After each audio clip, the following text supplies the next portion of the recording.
Welcome back. President Donald Trump has enacted a new wave of tariffs on dozens of America's trading partners. Before today, virtually every country's goods were subject to a minimum 10% tariff. Now rates vary substantially depending on the country. So, for example, tariffs on goods from Brazil, 50%, Switzerland, 39%, India is 25%.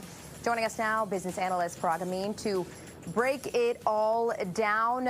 Investors, stock market, American consumers, Parag, have all been watching these tariffs, these taxes go into effect very closely. What does this mean for us? It means we're in for a roller coaster ride. We've seen this in the stock market with increases some days and decreases on others, all hinging on what President Trump is going to do with his tariffs. And unfortunately, for now, across the board, it's going to mean higher prices for everyday items that many families purchase, everything from groceries to back to school shopping, for shoes, for clothes, because a lot of our closest trading partners are being hit with these tariffs. And unfortunately, they are going to be passed down to the average American family. What type of increases are we looking at? And sometimes when prices go up, they are very quick to go up and slow to fall back down. That's right. So the estimates say that on average, a household is going to spend an extra $2,500 on average everyday household goods every year because of these tariffs. And something else to note is tariffs are now at the highest that they've been since the Great Depression. So as you've mentioned, that's exactly it. We've seen similar aspects of increased pricing and things like gasoline, where the prices are very slow to decrease because the idea is many times, even if the cost of production or the cost of sales decreases, many times the companies will just pocket the difference because they believe that consumers are now used to the higher prices. And Treasury Secretary Scott Bessent has said a lot of the trade deals are now done, so they're going to shift their focus as the administration to affordability. What does that mean? What does that actually look like in practicality? Well, that's a wait and see because, one of the promises of the Trump administration was lower taxes for everybody. And unfortunately, things like tariffs are taxes. They're indirect taxes, meaning they're taxing items that are being shipped to the United States and sold to U.S. consumers, but ultimately it's U.S. consumers that pay for that tax.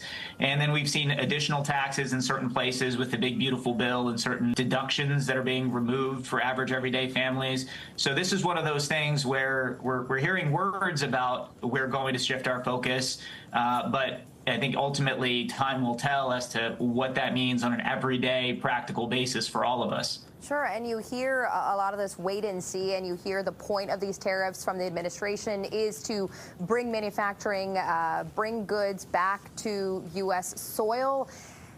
How realistic is this? How, timeline-wise, what are we looking at? Is this going to push American manufacturers to build here? In the short term, certainly. So, for example, we're seeing that with companies like Apple, who's agreed to invest $100 billion into semiconductor manufacturing here in the United States, because there are aspects to this where companies do want to get around the tariffs in the short term. But in the long term, in terms of how realistic it is, something that we have to keep in mind is that many countries around the world do not have the same protections for their labor as we do here in the United States.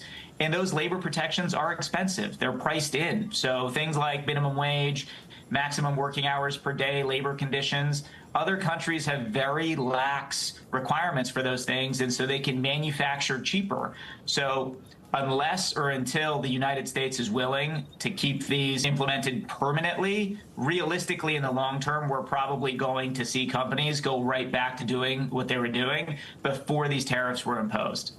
And, we've seen the president switch gears back and forth over the last several months about the tariffs, the rates that countries are seeing. Might we expect that to happen once again?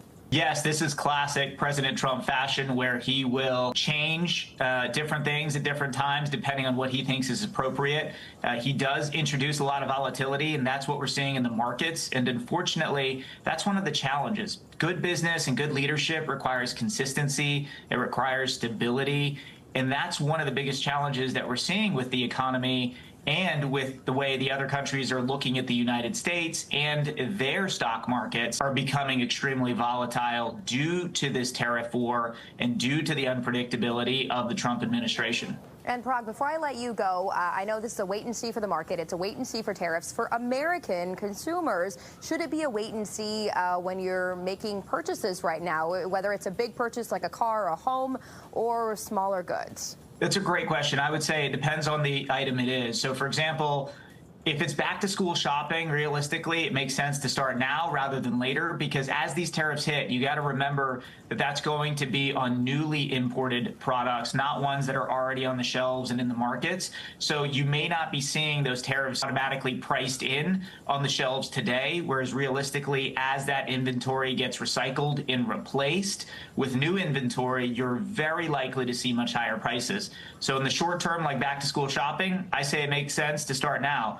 If you're going to be able to wait to buy a new car for a year or 2 years, then it probably makes sense to wait and see what happens. And we know a lot of companies, a lot of manufacturers have been stockpiling goods in anticipation of these tariffs taking effect. Business analyst Parag Amin, thank you so much, as always, for your insight. My pleasure.